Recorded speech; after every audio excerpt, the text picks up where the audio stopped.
From To Keto LLC, it's Keto Woman Podcast with Daisy Brackenhall.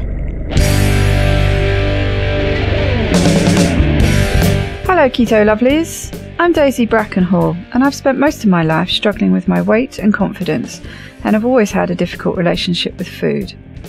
Even when I finally got to my target weight after weight loss surgery and eating low carb, I couldn't maintain it and I was miserable. Keto has given me the freedom to fall in love with food again without the constant gain, loss, guilt, virtue cycle of before. Health and happiness is where it's at now, running on fat. Welcome to the Keto Woman Podcast. Each week I'll be chatting to inspirational women, maybe even the odd man, to discover the secrets to their success so that I can share them with you. So what is keto? Keto is a way of eating that enables you to switch your body's main fuel source from sugar to fat. Who doesn't want to be a fat burner, right? But how do we achieve this? A great place to start is by keeping carbs to 20 grams or less per day, so things like leafy greens and above-ground vegetables, plus some nuts and seeds and the incidental carbs you find in things like dairy. Moderate protein scaled to your lean body mass, and then fat to satiety. Once you're in the swing of things, you can tweak it to suit you. Make your own personalised keto. I'll be asking my guests each week what their keto looks like to show you just how flexible and fabulous this way of eating can be. I'm not a doctor, most of my guests won't be either, so we can't give you medical advice. It's always best to work with your own doctor because they know you and your medical history and so have access to the bigger picture. This feels like a good time to do a shout out to Kelly. Thanks, Kelly, for supporting me and this podcast by making a pledge at my Patreon page. Do you want to hear your name here at the top of the show? Are you enjoying this podcast and would like to help me make more episodes? Then head to my Patreon page at patreon.com/Keto Woman or hit the support button on the Keto Woman Podcast website. It means a great deal to me, and you will get to headline the show, just like Kelly. This week's extraordinary woman is Karen Parrott. Karen lives in Carlsbad, California, with her teenage daughter and 2 tortoiseshell cats.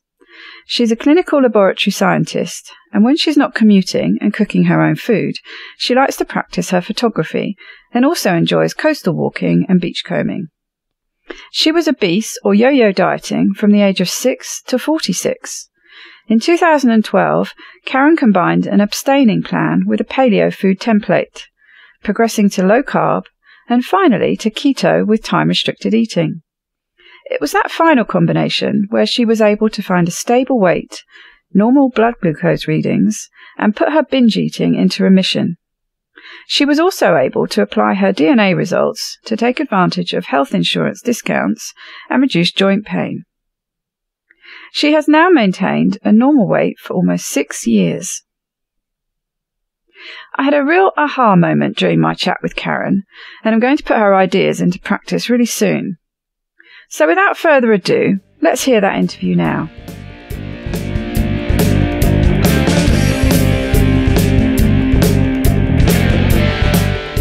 Welcome, Karen, to the Keto Women Podcast. How are you doing today? Well, hi, Daisy. I'm doing great. Thanks so much for having me on. I really enjoy telling my story and talking to people and learning and also just speaking my truth. Excellent. Well, that's what you're here for. So without further ado, why don't you tell the listeners a bit about yourself? Well, hi, everybody. My name is Karen Parrott, and I am a 51-year-old woman living in Southern California. I have my daughter part-time, half-time, and I have 2 cats. More importantly, I have come to this place by being obese when I was younger, from about ages 6 to 46. And now, starting at age 46, I made a large change with my diet. And what I didn't realize back in 2011, going into early 2012, is that I was using a mild form of keto to lose the weight, and I felt great. I had lost the weight before using a points counting system right before I was pregnant in 2000. She's now 17, getting ready to go to college. And that seemed to work great when I was in my mid-30s. But as I got a little older, and also I went through just a huge period of stress as an adult, and when I separated and divorced, and I kind of went through a period of, I'm just going to eat anything I want. And then I had a period of 10 to 20 or 10 to 12 maybe attempts at points counting that just didn't work. And I had a person who was close to me. He passed away suddenly, and he was just 2 years older than me at the time. He was 48 and I was 46. So I had a chance to enroll in a program via my workplace. And at the time, I didn't realize, I think they did mention that there was a mild ketosis as to not scare us, because back in 2011 and 2012, nobody was talking about keto. And I was on that plan for about 40 weeks and I lost 70 pounds and I felt wonderful. Now, during that time, I read a book called Refuse to Regain by Barbara Berkeley, MD, and she had some good recommendations. But also at that time, I was on Twitter. I was an early Twitter adopter, not the earliest, but early on. And I saw that she was talking to Rob Wolf back and forth.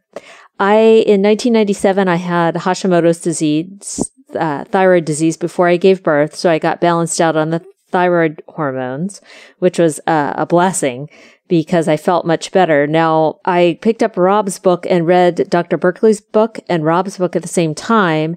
And I realized that the plan I was on was upping their prices, or they recommended additional supplementation with their products. Their products were very expensive, and I was saving money to send my daughter to college. So this was a program. This was like a replacement shake program, or something like that. A meal replacements. It was one of those programs, and you ate 5 packages of theirs, and then had a lean and green meal every night. And the lean and green meal was pretty tasty.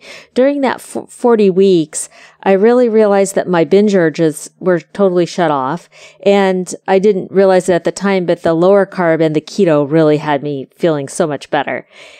Crikey, but you did it for a long time then. You had a meal a day, but you were doing that for 40 weeks. Yes, 40 weeks. I call it a birth in reverse because I think I probably gained 70 pounds when I was pregnant, and then, over 40 weeks. So it was wonderful. I lost at a rate of about 2.2 pounds a week. So I lost at a very even rate.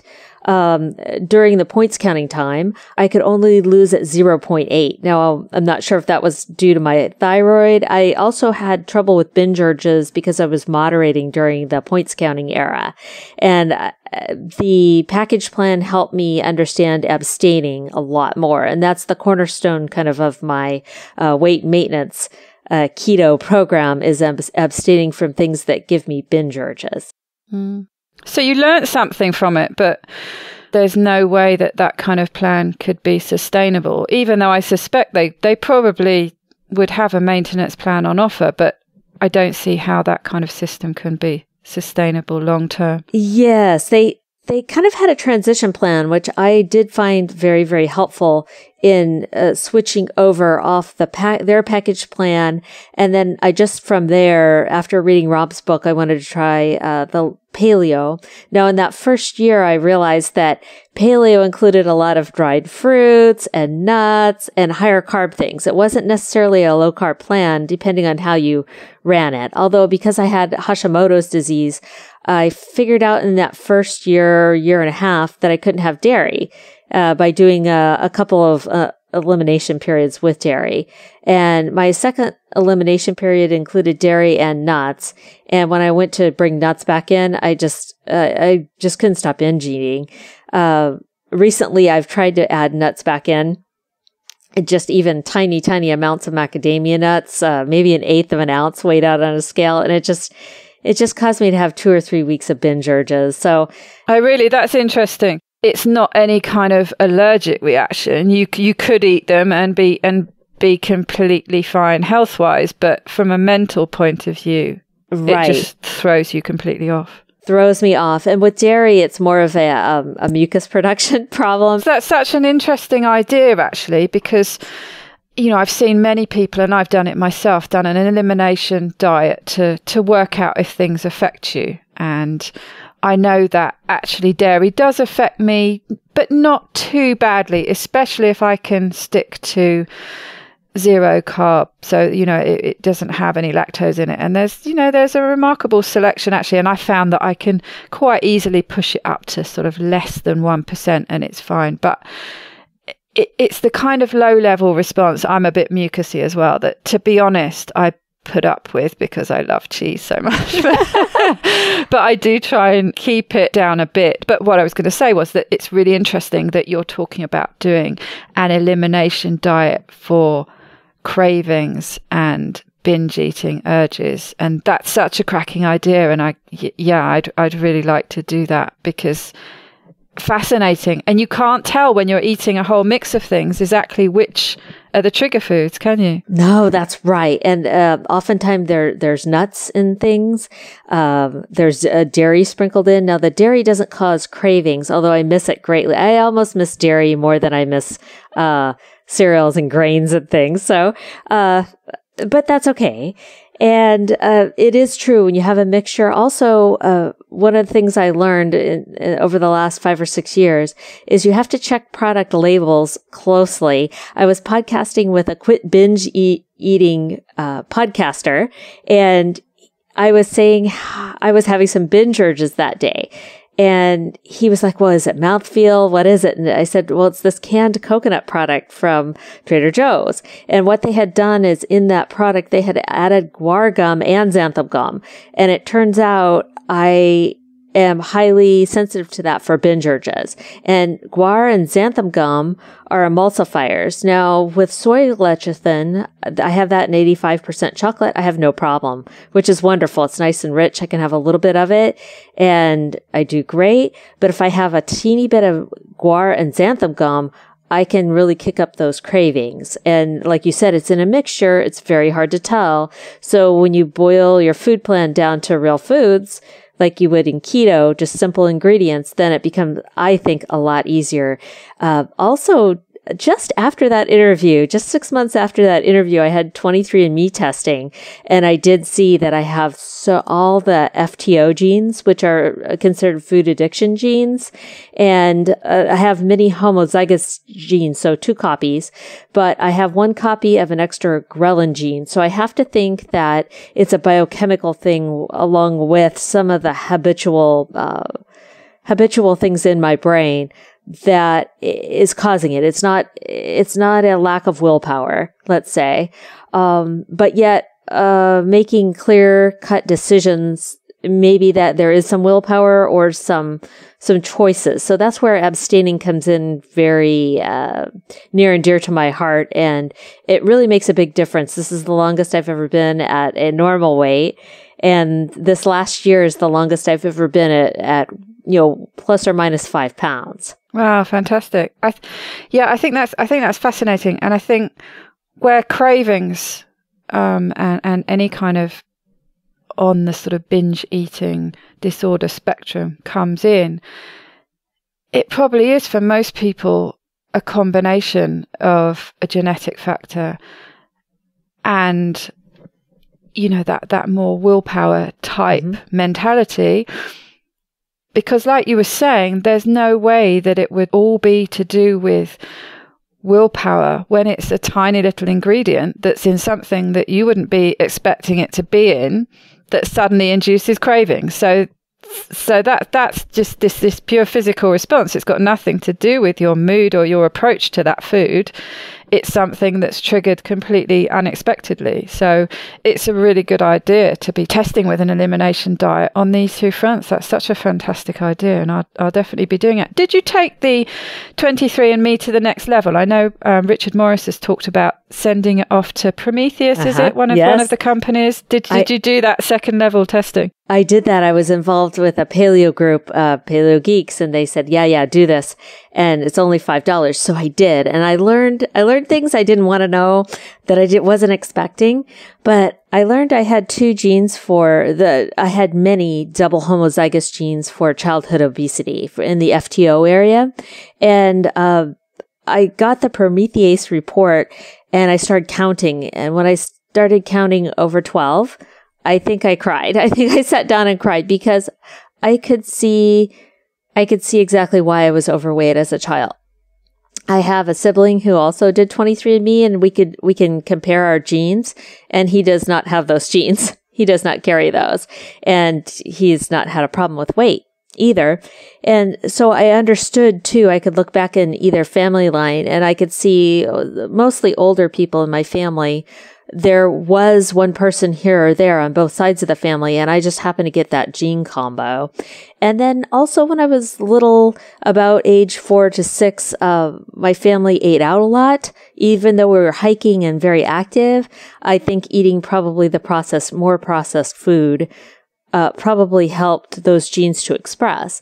But in that same light, I also have those genes, but right now they're not expressing. So the expanded report gave me a lot of relief in knowing it wasn't my fault. So I did get made fun of a lot on the playground and by my classmates. And anytime you're different in central Indiana, you got made fun of. So yeah, tell me a bit more about that, because we were discussing this before the show. So you were what age and obese at school? I was about age 6. That's when I felt like I didn't have the normal on and off signals. I was just hungry all the time. So I wanted to eat all the time. I was always food seeking. We're back in the 70s now, and we were discussing how it really was unusual. And I was saying there was one obese child at my primary school, but there was literally one. It really stood out. If you look at my school pictures, there might have been 2. There might have been one other boy in my class who was also obese, but I was the only one.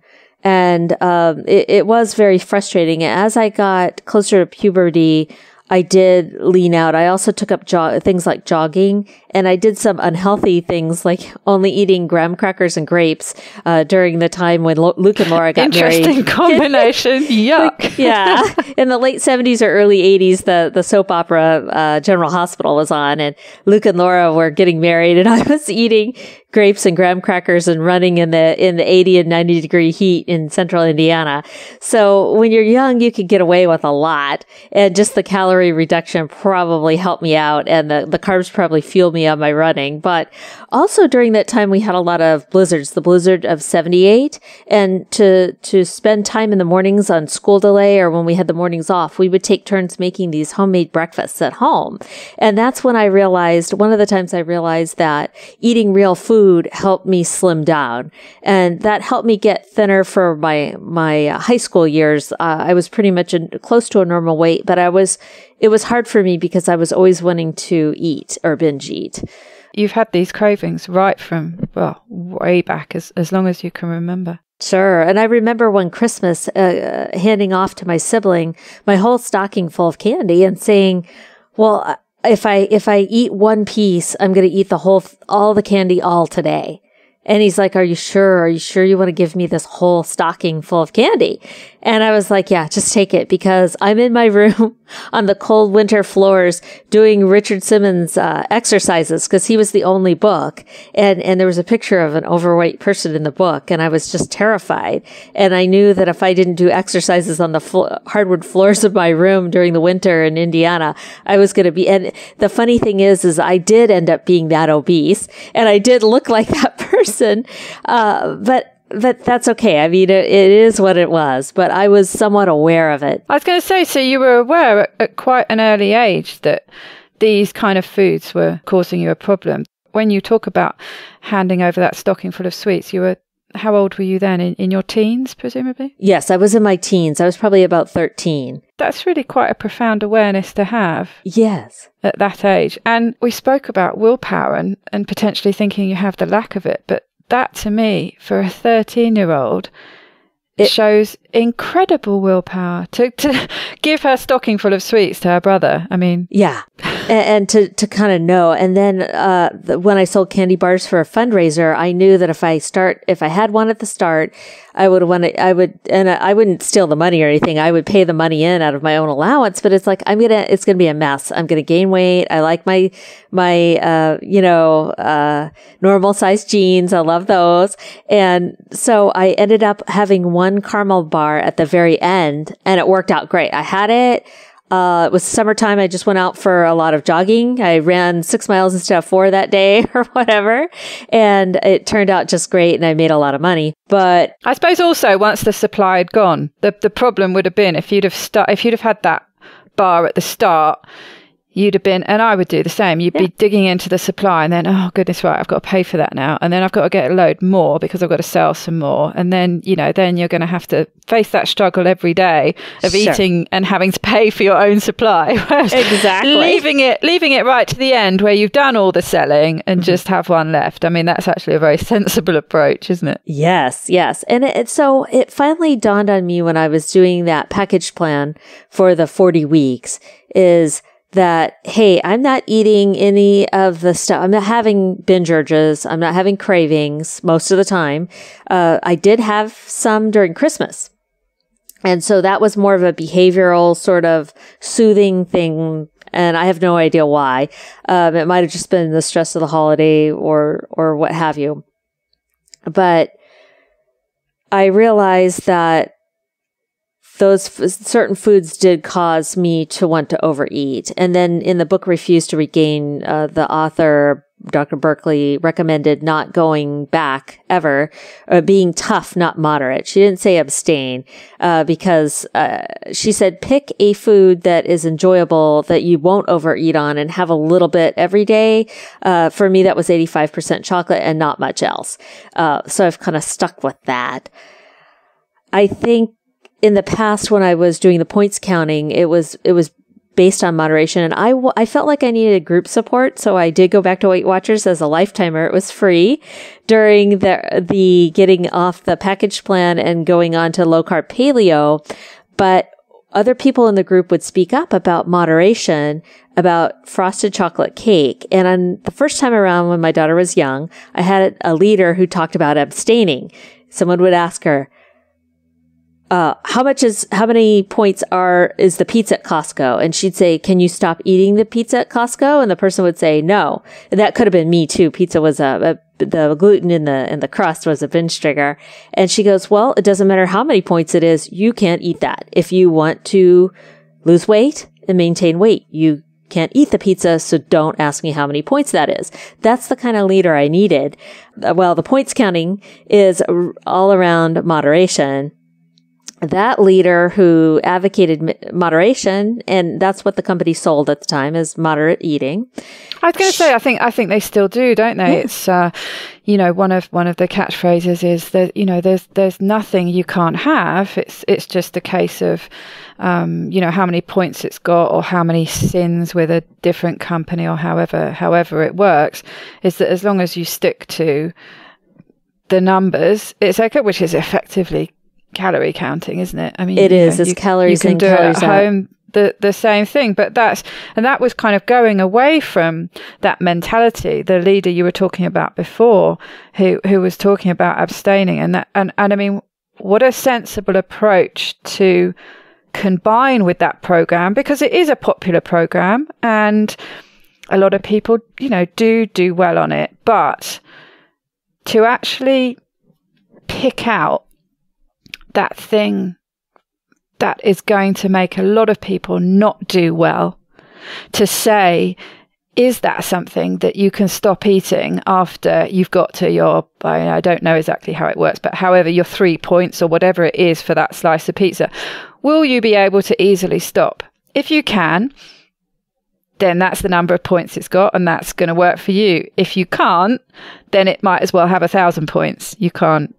That's something that you've got to strike off your list. That's actually a very sensible approach, isn't it? Exactly. And the people within the group support, and I even like the leaders down the road, but I couldn't be in a room where they were passing out little 2 or 3 point bars. And when I turned it over, it was a candy bar. And I'm like, why am I sitting in a room of really nice people and they're handing me a candy bar? One of the people spoke up and said I had frosted chocolate cake and I couldn't stop eating. And so I raised my hand. I said, that's me. I've learned to not eat frosted chocolate cake because I can't stop eating it. And it affects me 2 to 3 weeks down the road. And I got yelled at. The leader came over to me and yelled in my face and screamed about yes, we could all moderate, frosted chocolate cake and everybody should plan on doing that, you can't abstain for the rest of your life. So I gathered my things and I left the room and I never went back. I was horrified, but I could see the look in the person's eyes and the people in the room, and some of them knew that I was probably telling the truth and I was trying to be respectful, but it was just my experience. And I just knew that I couldn't be in the situation where I was being told to moderate. So I just didn't go back. The people are great. And even the leader, I like her too, but, and she's a successful moderator. But I do think that any weight loss program or weight maintenance program, should screen their members for abstaining versus moderating. With Gretchen Rubin coming on board and talking about abstaining and moderating, I think that maybe that is something for the future that can be done. And even within the keto group, a lot of people can moderate certain things, but a lot of people can't. And for the people who can't, who have never gone through that, I've had many years of experience of going through this and finding my own voice and doing what I need to do.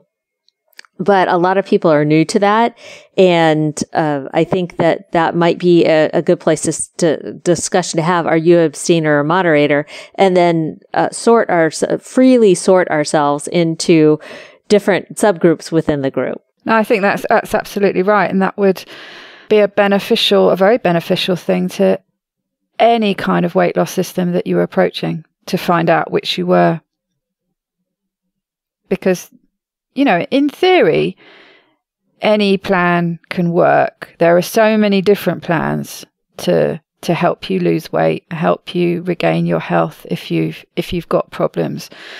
And although obviously we're slightly biased towards keto because it does seem to work like magic for pretty well everybody, but it's not the perfect solution for everybody, and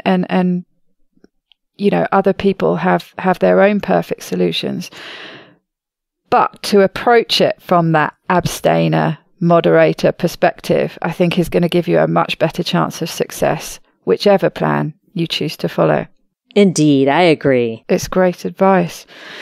So let's go back a little bit. You were talking about being diagnosed with Hashimoto's in the late 90s, I believe. Why did you think to go looking for that diagnosis? Or was it something that was recommended that you were tested for in the first place? Well, it came on probably over 2 to 3 years. I was newly married at the time, and I started to gain weight, which, I kind of yo-yo dieted, so that wasn't so unusual, but I started to feel very, very tired and not like myself at all. And I was at a hairdresser's and she wrapped the towel around my neck and I could feel a butterfly shaped a pressure in my neck. And I am a licensed medical technologist and I do lab testing for a living. And I was working in the lab at a time in an immunology lab and coagulation lab. So I knew, it's like, well, what would be in my neck that would be causing that? At first, you think the worst, tumor. No, it's not a tumor. But it's like, oh, butterfly in your neck. That's thyroid. And my dad had Graves' disease when he was my age. I was around 30, 31, early 30s. So, and my grandmother had thyroid cancer. And then her mother had a goiter. So, okay. So I went to the doctor and they said, hey, this is just subacute. It's going to go away on its own. But in the meantime, really? I started to have a huge goiter, and I was, in my early 30s, and I was falling asleep at the very end of dinner. When I would go to leave the house in the morning, I would tell my husband at the time, good night instead of goodbye. I drove to Costco near my house, and I had 3 items to get, and I couldn't remember what those 3 items were.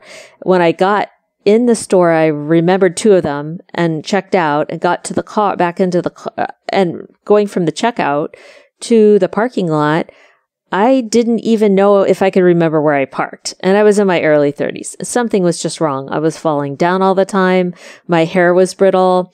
My cheeks felt like I had paraffin wax in them. I had some numbness and tingling. and just so tired. I would fall asleep after dinner. My face would hit the dinner plate, the leftovers in the dinner plate. And it was just not a fun time. I was also about 60 pounds overweight. So I kept getting blood tests done. And finally, the director in my lab looked at my neck and he says, I'm tired of looking at your goiter. And I said, I'm tired of having a goiter. He goes, how about, I'll see you as a patient. And so he took my history and it was all done, within the law. In California, you have to have a doctor, see you as a patient and write an order. And so one of my colleagues ran the test. She was working right across from me. And about halfway through the day, she stopped talking to me and wouldn't look at me at all. And so I kind of knew at that point. And later in the day, the doctor came and got me and we met and he had a microscope in his office and he said, well, just peek through. He said, I'm not supposed to show you your own antibodies, but peek through. And on IFA, I could see I had 1 to 80 antimicrosomal. So he wrote a letter to my doctor who was very angry. She was horribly angry that I had sought a second opinion. And I said, well, it's okay to get a second opinion. And I said, now you need to send me to the endocrinologist. Oh, I suppose I could. Well, yes, you will. So the endocrinologist, did end up treating me. He waited for my TSH to get much higher. I remember the commuter train coming and I felt like I could stop going to work. And I felt like I just wanted to get in front of the commuter train rather than try to go to work and work through the fatigue and the fuzzy mindedness. So finally, my TSH got so high, he said, oh, I've got bad news. You've got Hashimoto's disease. And I'm like, well, yes, I do. I have antibodies. And it was right as TPO antibodies were coming out. My lab didn't run them, but clearly my doctors weren't interested in getting me better. So I finally said, hey, wait a second. This is a top endocrinologist in a top medical system in San Diego. Something's wrong with this. So I asked to be transferred to somebody who could adjust my dose, my thyroid dose. And so I have my current doctor. She's great at adjusting my dose. But the good thing is I haven't had to have my dose adjusted. I am on 100 micrograms of levothyroxine. I have been for 20 years now. Right. So you just take T4, because I found that T4 on its own, I was diagnosed back in my 20s with an underactive thyroid, but it wasn't until about 20 years later that I was tested here in France and they found out that I had Hashimoto's. And I actually pushed to do extra testing for free T3 and free T4 after doing a lot of reading on the internet. The Stop the Thyroid Madness website and book is where I start, which is just phenomenal. And I actually asked my doctor, can I have these tests? And after doing that and discovering that I needed the T3 as well, it was only when I started taking the T3 with the T4 that I actually noticed a significant improvement. I never had symptoms as acute as yours, but that's where I'd actually been to an endocrinologist and they wouldn't do those tests. It was my GP who is fantastic at working with me and he must be sick of me because I go in and right. So I've been looking on the internet, reading this stuff on the internet. Can I have this test or that test? But actually, as long as I'm being sensible, he'll do it and he'll work with me. And I just think with thyroid disorders in particular, that it's so important to work not just with the blood tests, but with the symptoms. And you have to treat the symptoms. So even if the blood tests are telling you one thing, which mine often do, the T3 is actually right at the top of the scale, if not slightly over. And so, but my GP will say to me, are you getting hyper symptoms rather than hypo? And I say, no, I'm not. And he says, well, okay, so I'm fine with you staying at that level. So, he uses the blood test results as an informative tool, but he also takes into account my symptoms and mixes the two together. And that sounds exactly that they weren't doing with you, but you had this textbook list of acute symptoms and they were refusing to take those into account because you didn't have the blood test result that they were looking for, which is insane. And it took several months for my TSH to get up to almost 9. And then my current doctor, she does what your current GP does, and mine's an internist. She does use my symptoms. I usually just get my TSH checked, but if I have any symptoms at all between times, she'll order up the full thyroid panel so we can look at free T3, free T4, and to make sure everything. And I have had 2 or 3 times where I have felt more tired or a little bit more hyped, where my TSH has gotten too low, which means I was a little too hyper. And my doctors warned me that I could have bone or heart problems if I have too much thyroid meds. So, but I've gone through being obese, pregnancy, and then now normal weight and the aging. I went through menopause also without a dose change. So I was told by the original doctor that ordered the right tests that I would eventually probably need my dose increased. So far, so good. We'll see what happens. But it's very frustrating to work with people who are supposedly experts. And back in the day, I don't know if the Thyroid Madness book had come out in 97, 98, because I was looking for every resource I had. We had a little iMac, and I used that to Google things. We had web access, and I tried to find, but I did find people starting to talk about thyroid subacute, and that you could be in the upper TSH range, which would be normal for many people, but for people like us, maybe not. So I usually run about 1.5, maybe 2.0. If I get up into the 3s, I start having symptoms. So I'm still subacute. But everything's managed pretty well, and I do think being on keto helps me with that. Helps me understand my energy levels too. That I'm energetic, and if I start to get a lot of fatigue, then that's a sign to get to my doctor sooner rather than later. That's actually a great thing about thyroid, isn't it? And the longer experience you have of the symptoms, that's your best way to diagnose where your thyroid function is by how you're feeling. And you then can go and back that up with some blood tests and change your medication dose if you need to. But really, when it comes to thyroid, you are your own expert on this, because it's you who knows how you feel. Absolutely. And I had 2 very close friends have thyroid problems a couple of years after me. And I had been reading online, and I told them, hey, I'm just on one thyroid medicine, but you might need a second medicine. At the time they were in central Ohio, they had to drive all the way to Detroit to find the doctors to treat them. But they were both really, really glad, because neither of them felt well, just like you, on one medication alone. And thankfully now, I believe that they can get medical treatment they're in Indiana, and they can get medical treatment much closer to their house, and that adding in 2 medicines has become much more standard practice. So thank goodness for all of us. But I can't imagine how people lived without getting the right medication dose. Absolutely. I mean, with the symptoms you had, I mean, for me, it was just a much lower level, but all over, you know, feeling a bit crappy and not functioning as well as I could do. But, you know, didn't stop me functioning and living properly. But your symptoms, I mean, really were getting to the point where you simply couldn't function. I remember telling my uncle, who's an MD, I said, I felt like I was 31, but I felt like I was 81 or 91. And he said, well, when you get to be 81 or 91, you'll feel a lot better than you did without thyroid medicine back when you're 30. So that gave me a lot of hope. You know, I was still able to function. But yet, life is so much better on the right dose. Absolutely. So, so you went from there into, losing some weight, but then you regained, am I right? And that's when you had this wake-up call with your friend who died from type 1 diabetes. And was that why you thought to get some labs done to see if you had pre-type 2?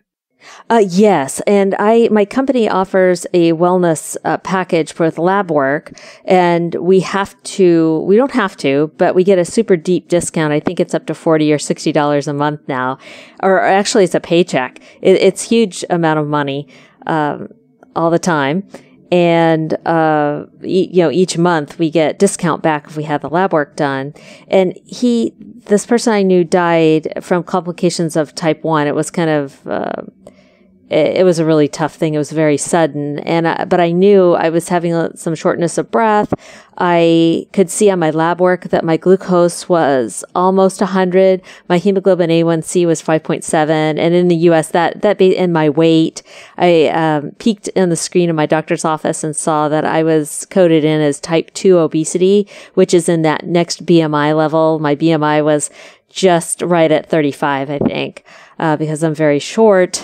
So the extra 2 or 3 pounds just was an incredible impact on my body. My doctor had started to tell me, hey, you're not having trouble now, but you will. My blood pressure would be high at certain points of my life, borderline high.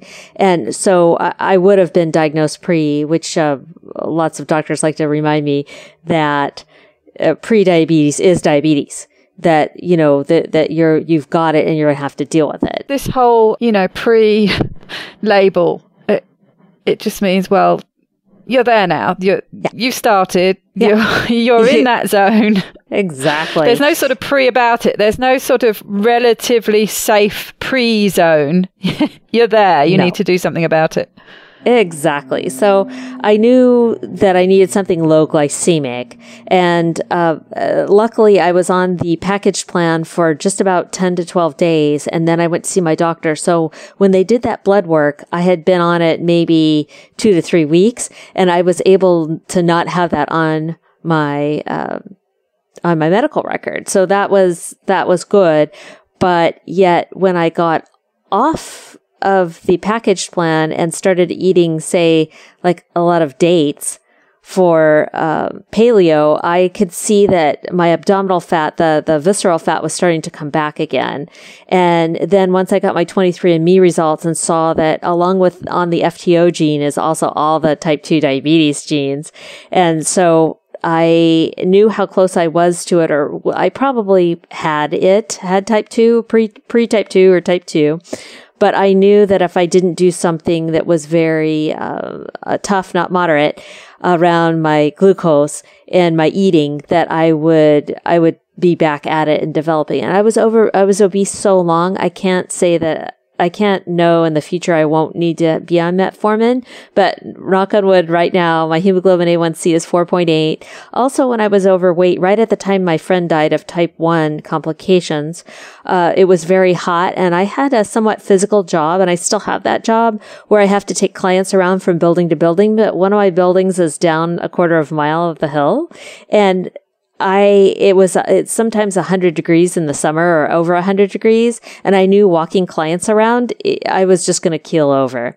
So that was a lot of my motivation to go. It's just, I didn't want to deal with being a single parent and having my finances go to my healthcare, or to I used to work with a Jocelyn diabetes clinic. I would go over to the clinic to do lab tests. I would also do lab tests at the bedside during dialysis or right before dialysis started for some patients. So you could really see what your potential future was if you didn't make some changes. I went to the pathology room and surgical to get lymph nodes for leukemia and lymphoma, and they would show me all the amputated limbs from the complications of diabetes. It was an inner city in Indianapolis at the time. It was, a mix of different people, and I could see how, just poverty too affected people and their ability to get well, take care of themselves, eat the right kinds of food. So I kind of got a great education during that time, but I knew I was headed there myself, and I just didn't want to. I wanted to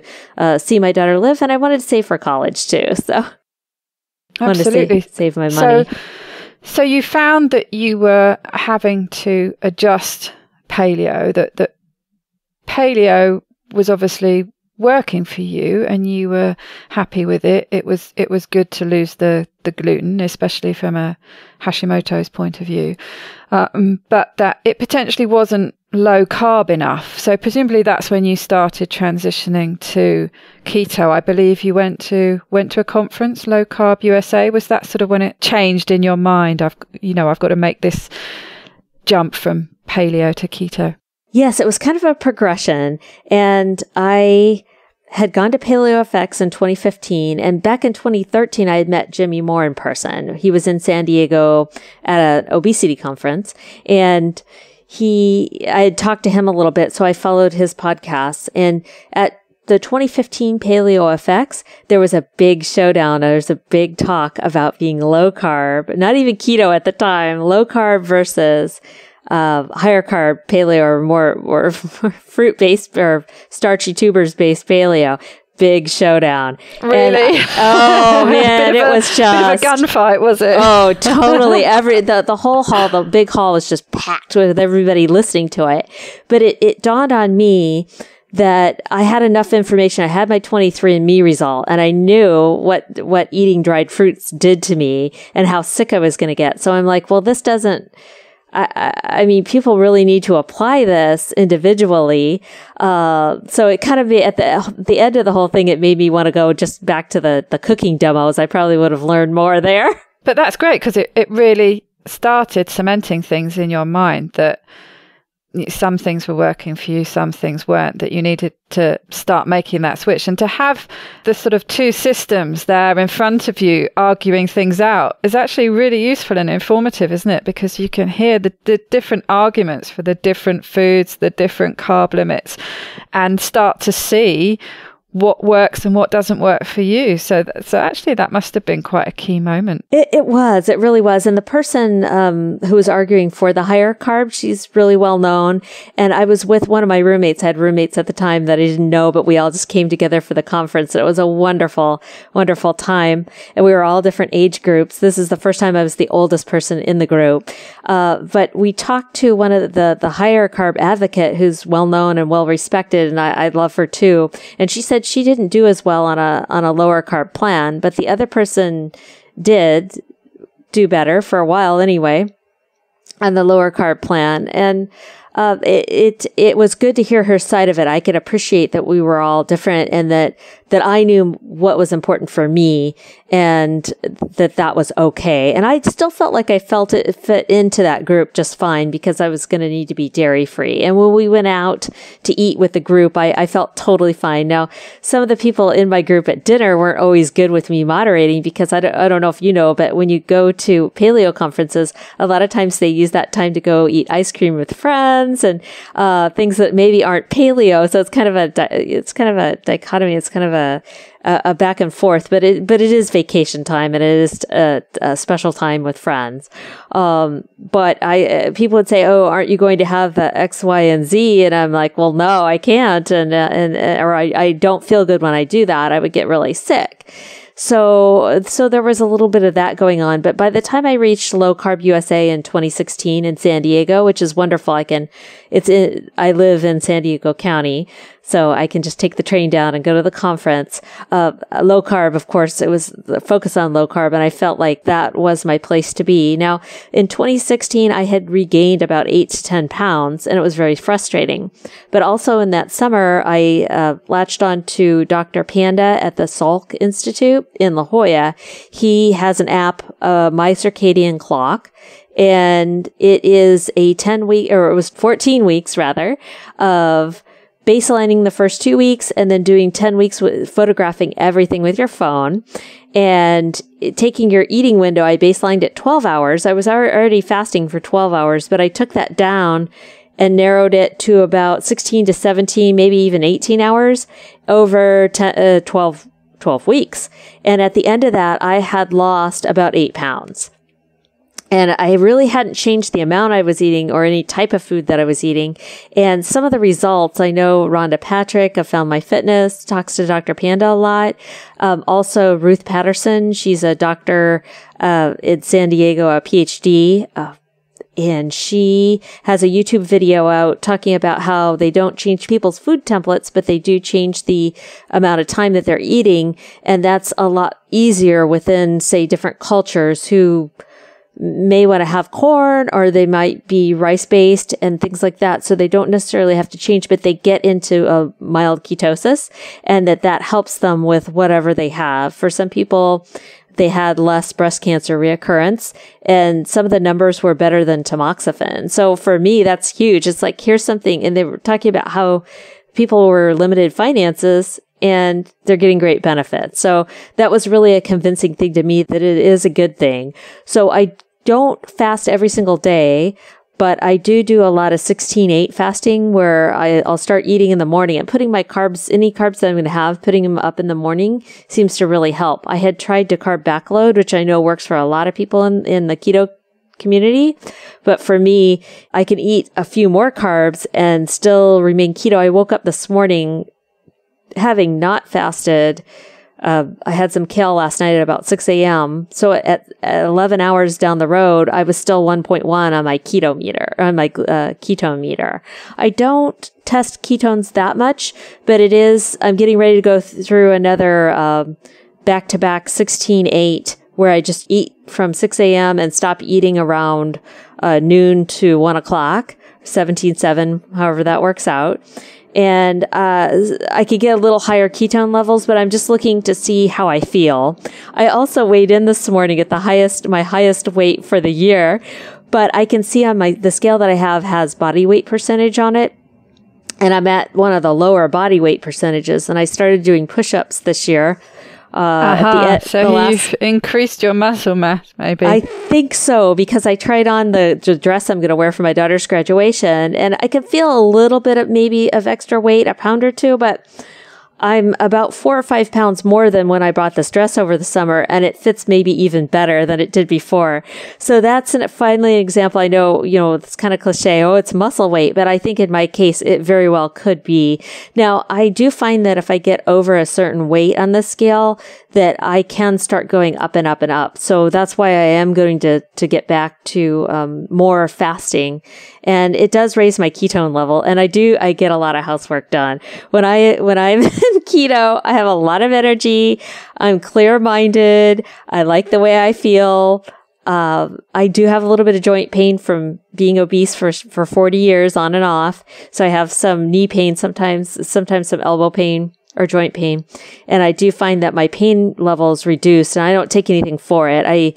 Before I started my package plan and losing weight, I was taking somewhere 350 ibuprofen a year. I had one of those huge bottles from Costco, and it was mostly gone. And I couldn't believe I don't think I've taken ibuprofen since 2015. Yeah, it's not good to take too much, is it? No, I had migraines too. And going through menopause helped that, because some of mine was estrogen related. When my estrogen would dip, I would tend to get headachy, but I had headaches all the time. Now I realized too, when I took out dairy, my migraines they went away for good. The only time I'll start to get a migraine is if I'm dehydrated. That happened at Paleo FX. I was in Austin. It was super hot. And all I did was, once I figured it out, is I went and chugged a bunch of water, and the headache goes away. Yeah. And often a bit of salt as well, some salt and some water, and it goes away. I read the book, The Salt Fix, James D. Nicolantonio, Dr. James, the Salt Fix author, and that has helped me tremendously. I use Pink Himalayan, but I also use the Redmond, and he recommends, I think, Ancient Lakes brand as well. But I do like the Pink Himalayan. I know he likes the mineral water, the Gerstolorminer. I can't say it. Anyway, it's at Trader Joe's for $1 a bottle here in the U.S. And it has a lot of natural minerals. One thing I have changed since I have started going to Low Carb USA and being keto is I did try to take out coconut oil, and that's hard because I'm dairy free. So I use olive oil on many of my products, but I was thinking back to eating ancestrally, and my ancestors came from, since I did 23andMe, I know they came from Great Britain, Ireland, and they also came from sort of Northern European or the Australia, Germany area. So kind of a mix of both. So I also have some sort of a poor reaction to pork. So I can't have bacon, but I can eat it. It's not an allergic reaction, but I kind of puff up. I love the way it tastes. So once or twice a year, I will have some bacon, and it's wonderful. I like it, but I'm not like hooked on it sort of in a bad sort of way. I know my ancestors would have eaten pork for sure. And I love the flavor profile of using a lard. So if there's a little bit of lard left over from cooking bacon for my daughter in the pan with my kale, then I just enjoy those flavors and move along. So, weighing every day, that's what weighing every day has given me, is knowing what salts. Sometimes I react poorly to different kinds of salts, and I don't know if it's a mineral makeup. I also noticed with big fish, like salmon, I can end up with a little bit of positional vertigo, a little bit more. With smaller fish like sardines, I don't have any trouble at all.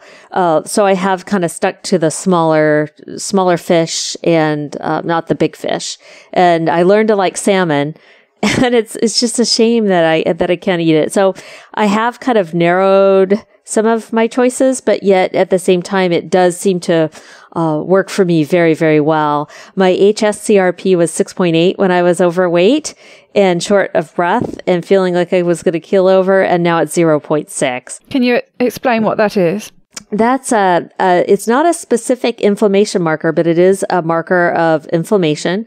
For all I know, I mean, some of that could have been caused by thyroid, but my thyroid was well dealt with at that time, or some of my, say, joint pain. But it is a marker of inflammation, of body inflammation overall. I do notice when I have coconut oil, my HSCRP runs a little higher. It's normal level here with my reference lab is less than 3. And then it's best to have it below 1. But sometimes I'll run around in the 2s a little bit, and oftentimes it's just something that I'm eating. So when I get that big bloated feeling from, say, eating pork or eating something it's kind of like a poor man's allergy test. So that's how I use it. I only get it tested once a year, but I do enjoy it. I notice that if I eat non-berry fruit, I do have berry fruit in the summertime, especially if I'm hiking, run across a raspberry or blackberry bush, I will have fruit. I have felt like I have a little bit of cranky joints sometimes with fruit. So when I cut the oranges off, cut slices of oranges for my daughter, then I might take that and squeeze it a little bit, or lemon or lime juice in dressings, and that seems to be okay for me. So I can get the flavor, the essence of, and of course it smells wonderful, but I don't just chow down and eat a whole orange. I don't think I'd feel very good after that. I do fall out of ketosis a little bit. From time to time, I can tell because I do test my blood on and off. I seem to be able to get right back in, though. And is that to do with what you're eating or other issues, do you think? I think so. I think that sometimes I'll go a lot higher carb with vegetables, or vegetables and 85% chocolate and this or that. Every once in a while, I'll have a day where I'm just super, super hungry. So I just go ahead and eat on template foods. But when I go higher carb on those days, that's when I find, and then also if I have poor sleep around that, then that can kind of all those things and stress. And I do notice that during really big business meetings, if I feel like I'm not on my game or it's something brand new and it's really high stakes business at work, I can have binge cravings. They'll pop through. And I think that that's more of an emotional thing where I'm looking to soothe with food. I think I'm almost 6 years out into weight maintenance, and this is my 7th season for abstaining at Christmas time. So the first couple of Christmases, I had a lot of binge urges, and I just dealt with them by playing computer games or going upstairs, going away from the kitchen. So there is some emotional working, and someone on my blog keeps saying, someone who's been in this maintaining their weight longer than me, they're like, oh, it's a lot of neuroconnectors. There's a lot of habitual things going on, and you're going to have to learn to break away from those messages that your brain's telling you. And I can say that yes, 6-7 years down the road, I don't have those cravings, and I don't even think about it anymore. It's not popping up, but I did have a business meeting earlier. It was late last year, rather, in November. And for the first 15 minutes of the start of right before we started that meeting, it was like, it was the old me. And it's like, oh, and I try to ask myself, I try to get to the root, because I know genetics is a root cause of my obesity. So is overeating, but the trigger for overeating, if you ask why 5 times in kind of a root cause analysis, I know that, stress. And so immediately I knew, that was stress. And in one of my support groups, they say, put something keto in your mouth. And so I had beef sticks, I had chomp sticks, and then I usually have avocado or frozen guacamole hanging around. So I grabbed a beef stick out of my backpack, ate that. It felt a lot better. I still felt a little bingy, but I didn't feel like I was going to lose my marbles or eat something I shouldn't and say, well, it's okay. I can do this right now and be okay, because I know I can't. That slippery slope thinking still comes into play sometimes, and so I just have to be really careful and watch for it. But I have it so little of a time, I can almost always stop and say, holy smokes, this is just my binge brain talking to me and I need to stop. And that did happen to me 3 weeks after my dad passed away in 2013. I was on a cruise. I had wonderful lamb chops, and the chef, I worked with the head chef, and they prepared everything sugar-free. But on that meal, they put the mint jelly on. And even my daughter said, Mom, you don't usually eat that. And I go, it's okay. I'm fine. It's just a tablespoon. I'll be fine. I wasn't fine. I had a lot of binge urges that night. I felt awful. My daughter was disgusted with me and walked away. And she goes, Mom, come on. And she was, an early teen. So she just walked off, and as she should have. But that night I just realized I laid on my bed and just felt awful. And it's like, I could either go back to the old or I could go into the new, and the new is going to be hard, but the old was awfully hard as well. So at that time, it was an Alaskan cruise, so I could go to go and with my camera and immerse myself in photography and looking for eagles and just checking out the landscape and running the stairs there and on the cruise ship. And that, I just started abstaining. And so that was a lapse, a small lapse. Is it relapse that's worse, or lapse? So I had a lapse, and I've had a lapse or two here or there when big emotional things happen. But I also have learned to phone a friend, to call somebody. And I have friends like all over the world now that I could just call or just get on a support group and say, I'm having this, and I feel like I'm going past the point of no return. And I'm within a group of people who know me, who can say, don't do that. And now I know from that one experience with the mint jelly on the cruise with my daughter, I know if somebody who knows me really well is telling me that, I better listen. So it's actually quite useful, isn't it, to, as bad as they can be, to have gone through those experiences, because you can then look back and see very clearly what the consequence is. So the next time that kind of situation arises, and it was something I was going to ask you, how to deal with that kind of situation. But, that's exactly what you've been talking about, is what happens when your particular trigger situation arises. And it sounds like with you, the one that's most likely to trigger cravings is a stressful situation. It might be exacerbated by having had poor sleep and maybe eating slightly higher carb than usual, and different factors might come in, but the real big one is a stressful situation.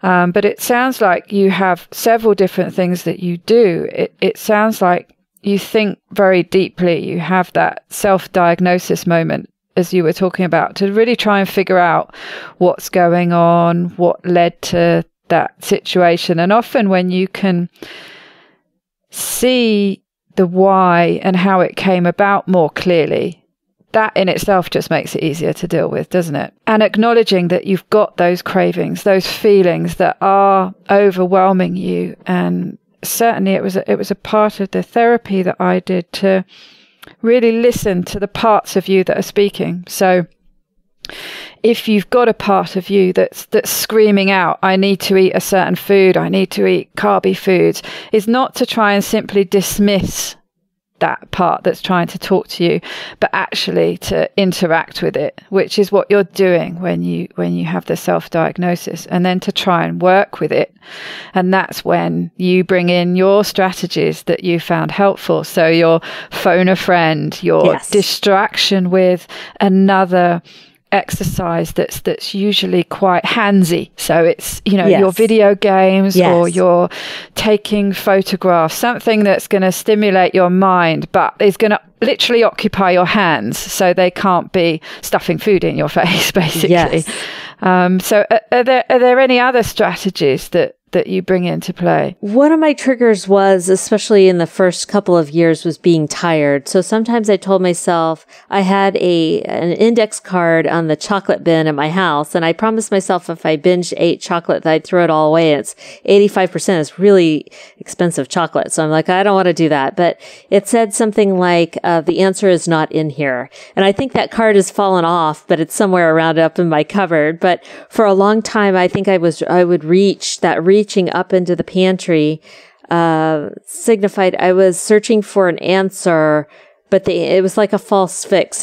Pamela Peeke, the sugar fix doctor, talks about false sugar fixes. And so I thought of it that way, is that I'm trying to fix a problem, but it's not the right fix. It's not the right application somehow. And I work in quality assurance and in the lab. And if you don't get to the root cause, the problem will keep coming back, and that's not good for anyone. So that's the problem. It doesn't work, does it? So, if you're used to, which I've done for decades, is being miserable, being depressed, and reaching for foods that are the so-called comfort foods, and really, in the immediate moment, you might get some comfort. I actually find more the comfort is in the anticipation and the thinking about it, because actually as soon as that food hits your mouth, it doesn't give you the comfort you were anticipating. It actually doesn't taste as good as you were anticipating. And of course, then you start on the slide down to feeling even worse. So you haven't soothed the problem, which was trying to heal the feelings of depression and feeling miserable. You used the wrong thing, which only exacerbates the problem. So you're never going to win that way, are you? You've got to really do that deep dive and try and figure out what's going on and resolve that issue. Exactly. And that's, I know that it's a tough concept. I know it is addressed, I think, a lot. And one of my learning tools, I had to do quite a bit of learning because I'd never been in weight maintenance. I'd spent 40 years yo-yo dieting. So I really studied it like a subject in school. So I started with the Refuse to Regain book and then went to the Paleo book. But I also read, I went ahead and got some OA workbooks, and I listened to some OA podcasts, and their abstaining methods are very much the same. So I picked up abstaining skills. And then soon after that, Gretchen Rubin's, habits, the habits came out, and abstaining was one of them. And I was thrilled because if I understand why there's the anonymous piece, because if you actually say what works, people will they'll just blurt it out. They'll say, you're crazy. And it's like, no, I'm not. There's millions of people in these anonymous groups, and it's not popular. It's not popular to abstain in a moderation world. It's just not. Everybody wants to have their points bar and eat it too, and maintain their weight.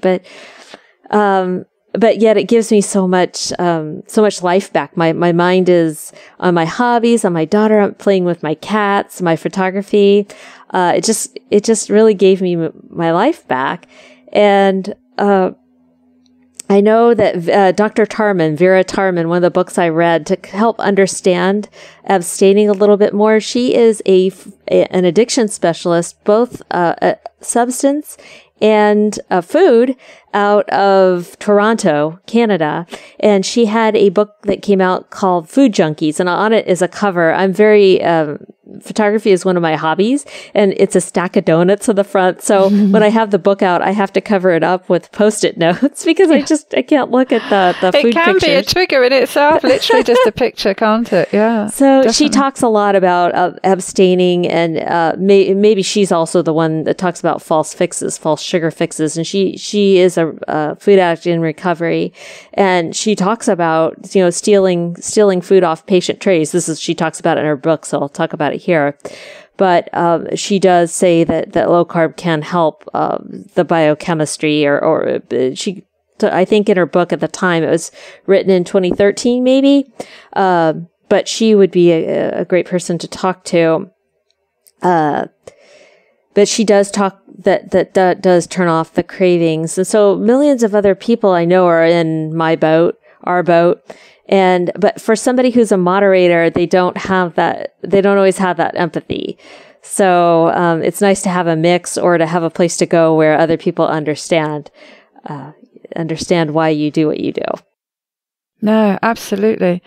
Okay, so tell me a bit about what your keto looks like, because I think it's really useful for people to hear each individual's keto and what it looks like, because we're all so different. It sounds like you incorporate intermittent fasting, IF, on a pretty regular basis. So does that mean you eat just 1 or 2 meals a day? Yes, I typically eat 3 meals a day, but in a very compact window. Right. I do eat low carb. I have discovered that if I don't eat about 30 grams or more, the cutoff's right around 27. If I eat lower than 27, my GI system gets a little wonky, and I need my GI system to be well. It's an unpleasant experience if I eat too low carb. Something with my gut mucus there. Wow, for my immunity, I really need that. But my keto looks like about 30 grams of total carbs, maybe even 40 or 50, but the net turns out to be about 30. It's all from green vegetables and chocolate. And sometimes I can have a few tomatoes here or there, but I kind of limit the higher carb fruits and vegetables. I have fruit in the summer, so my carbs will run a little higher in the summer. Breakfasts look like eggs and kale, and maybe some pumpkin seeds, maybe. So seeds are okay. You have a problem with nuts, but you're okay with seeds. Some seeds are okay. Sunflower seeds are definitely a binge trigger and have been since I've been little, say at ball games or traveling camping. We had a lot of sunflower seeds and I binged on those like there was no end. But so potentially there's a bit of a mental trigger back to childhood with that one. Could be. I'm not sure. And I do have to weigh out my pumpkin seeds.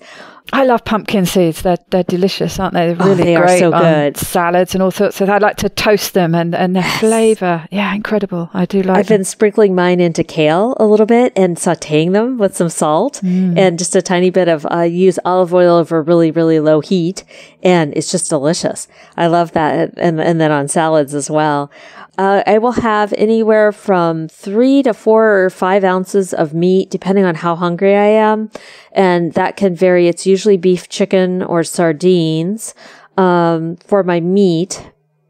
And sometimes I have oysters and shellfish I love. It's a little bit more expensive, so I don't have it as often.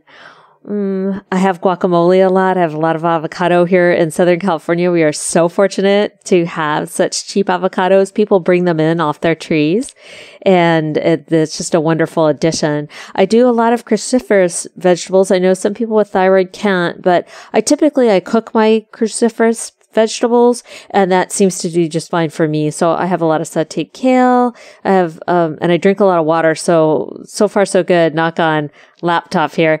That I don't have any kidney stones. My family is prone to them on both sides. So far so good. I also have a little bit of 85% chocolate, and I'll make salad dressings. I can have a tiny bit of balsamic vinegar, and that's wonderful too for salad dressings mixed with olive oil.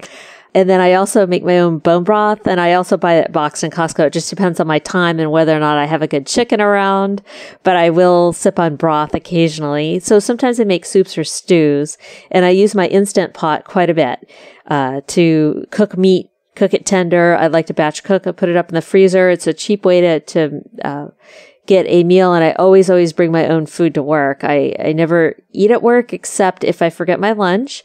I will buy lunch, but I buy something from the grill that is just plain meat and then a salad, and I always have olive oil and salt and balsamic sitting around for use actually by anyone. So that's what my keto looks like. And that sort of eating regime does keep me anywhere from 0.5 to 1.5 on the ketone meter. I know my ketones go a lot higher when I fast, and I feel pretty good when I fast. So I try to do that as often as I can. Sometimes I don't feel good at night. I feel a little shaky, and then that's just my sign to have a little bit of kale And so that's what my keto program looks like. And certainly, yes, obviously a carb level that works for you to keep you in that nutritional ketosis. Yes, I'm very fortunate. I feel that I can have some carbs, and I don't mind. I tried doing 20 grams of carbs total, and I felt pretty good. I felt good because I was in ketosis, but the rest of my system just revolted. So, and that becomes a practical thing, doesn't it? Where it's just a little bit difficult to function when yes, you're going into tummy aches and disaster pants territory. It's not very sociable, is it? No. So you've been maintaining for a long time now, and I know you've said to me that it's very important to you to maintain at a certain weight. Why is that? Perhaps you could, obviously, it's nice, but it's something that's very important to you. Yes. Well, I would say the biggest thing is, it's kind of weird. I don't know. It's just that I'm short. And that means that I don't have the weight on my joints. If I load up with, say, bags from Trader Joe's shopping, and I just go from the cart to the parking lot to my car, I can feel that extra weight, 20 pounds maybe of groceries, 25 max. I'm just carrying that, and I can feel it on my joints, and it doesn't feel good. So it's essential. It's also essential because I get charged more on my insurance if I weigh more.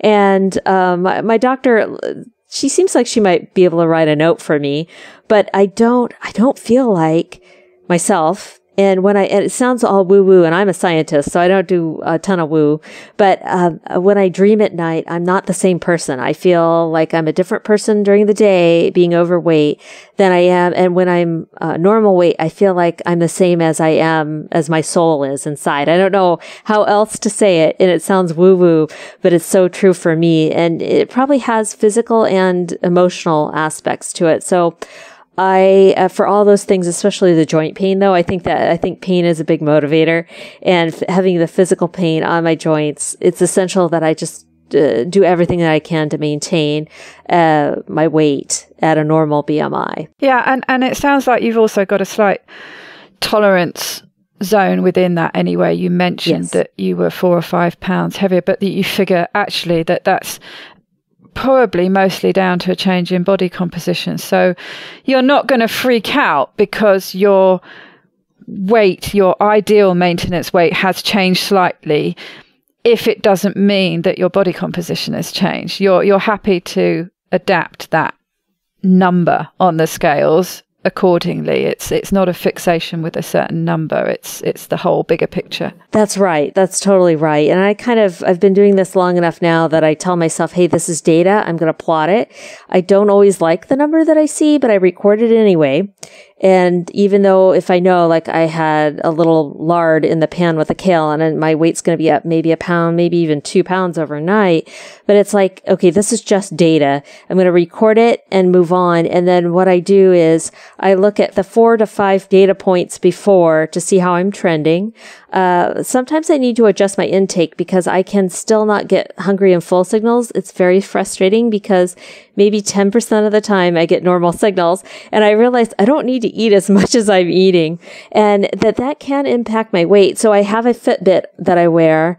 I have a Charge HR2, and I also keep track on MyFitnessPal, and I have the two talk to each other. And so I can gauge a little bit. Since I don't get normal signaling, sometimes it's easier just to set up kind of a low activity day, a medium activity day, and a high activity day, and eat according to what I know works because I have a lot of experience with it. But then I get normal signals 10% of the time, and I'm like, hold up. I am not really needing to eat right now. I don't feel full. I feel sated. It's like, what is this? And sometimes I get angry. Sometimes I get mad. I'm like, I don't know what brought this normal on. It's probably a hormone signaling. Maybe my ghrelин's working right that day.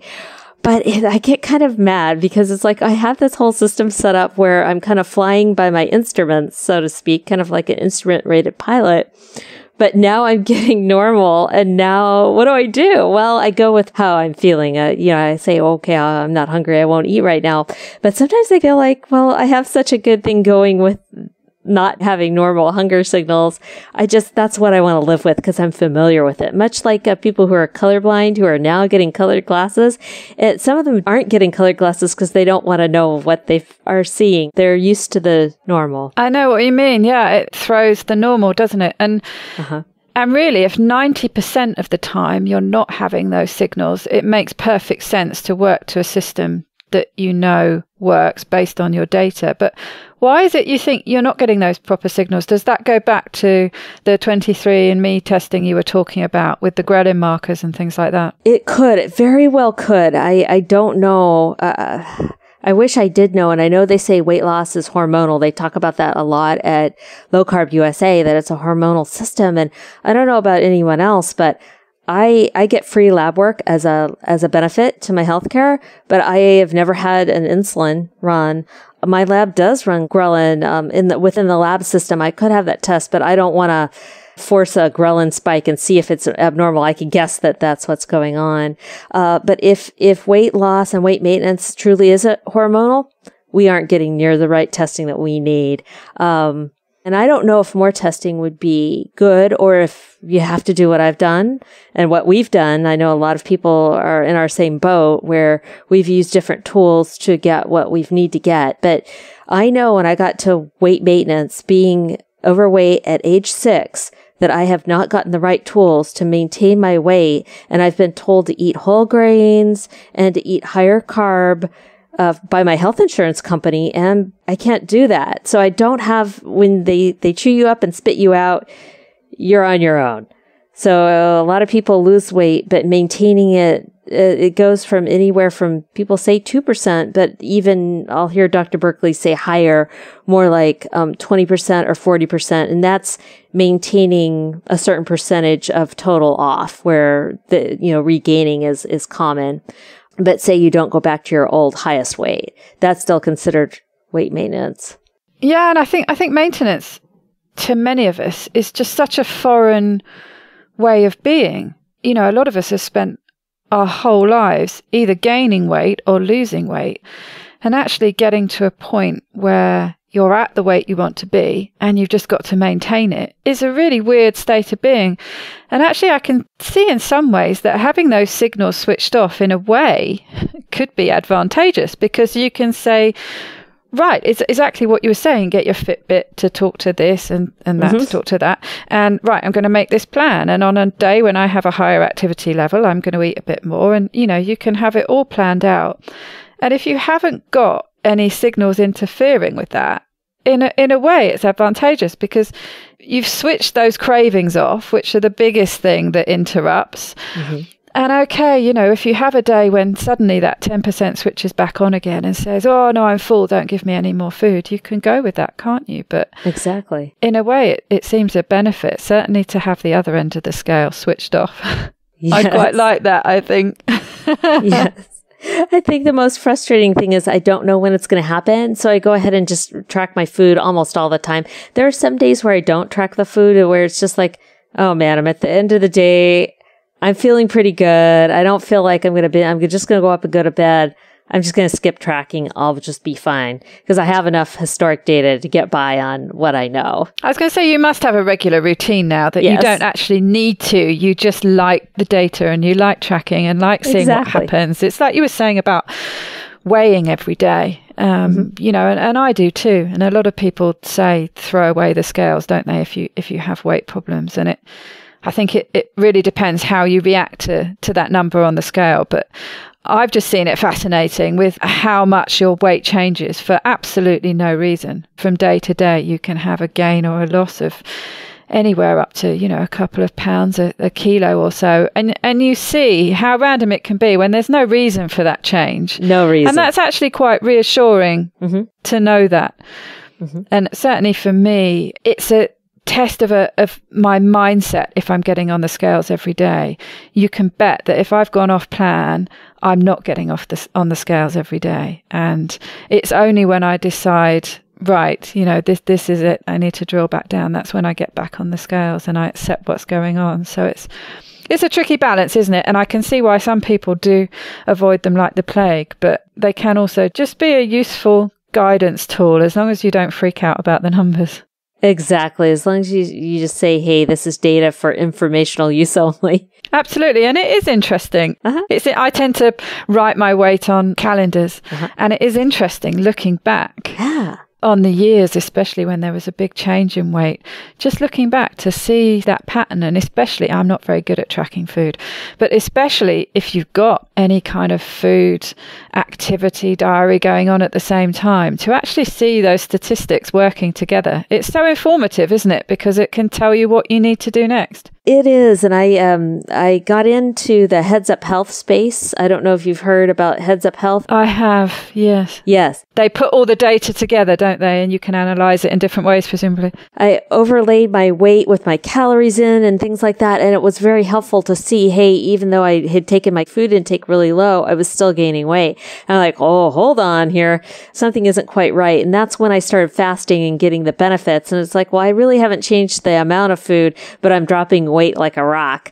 So it was very helpful for me to see that, okay, I've got to use a lot of tools in conjunction with each other, and they all have to kind of work together. I might not always understand how they work together, but I need to grab onto tools that work and interchange them as needed. So using that data set, those different data sets helped quite a bit. Yeah, I love data. It's fascinating. But we could go on all night, I think, or morning, I think it is for you, talking about these things. But we're going to have to bring it up to a close now. So perhaps you could leave the listeners with your top tip.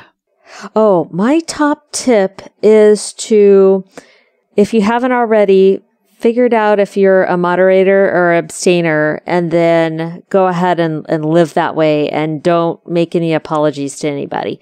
Just own that as a trait, and work within what works in that. Make it positive. Make it a positive thing. And don't worry about other people you might be living with, moderators, which could be hard. But just own that for yourself, knowing that you're going to show up in life at your work and with your family the best version of you can be, and go ahead and live in what's authentic to you, and that'll make things a lot easier. That's a great tip, actually, to work out which you are. But if you end up being an abstainer, because I suppose everyone would like to be a moderator, really. I would. So if you end up as an abstainer, so the automatic assumption is that that's a negative thing, is actually to lose that association and just make it a part of you, and to own it and find a positive way to use that, so it doesn't become this negative label that drags you down, holds you back, makes things awkward. Find a way to push through where it's a positive part of your personality. I think so. I think you've hit the nail on the head there. Well, it's been wonderful talking to you today, Karen. I've really, really enjoyed it. Thank you so much. Thank you, Daisy. I appreciate your time, and it's been wonderful. Fabulous.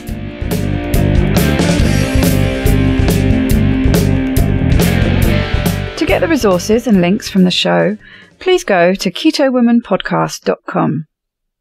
Are you my next extraordinary woman? Maybe you've got an idea for a show, a topic you want to hear about. Let me know how I can tickle your earbuds by dropping me a line at daisy@ketowomanpodcast.com.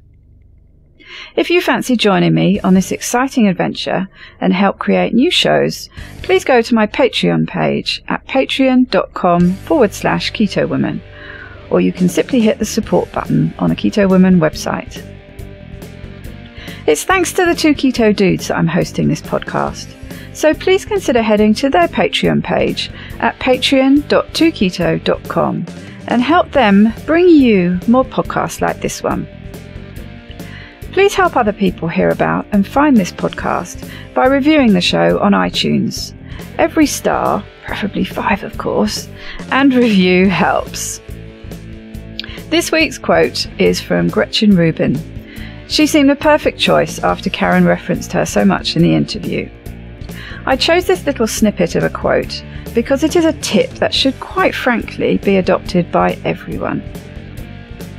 Never start a sentence with the words, "No offence." Bye-bye, Keto Lovelies. Bye.